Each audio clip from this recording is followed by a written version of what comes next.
Hey everyone, welcome back to 1 Minute IT Shot. In today's video, I'll show you how to fix Messenger delays on Android in just a few steps. First, open your Settings app on your phone.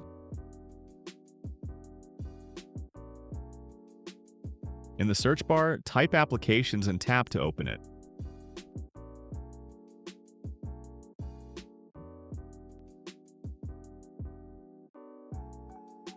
Scroll through the list or use the search to find Messenger.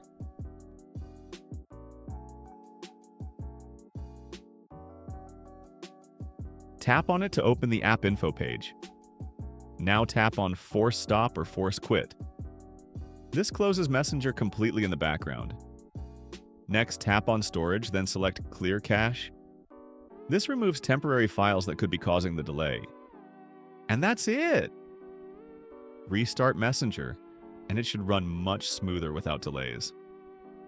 If this quick fix helped you out, don't forget to like, subscribe, and turn on notifications for more mobile tips here on 1 Minute IT Shot. Thanks for watching.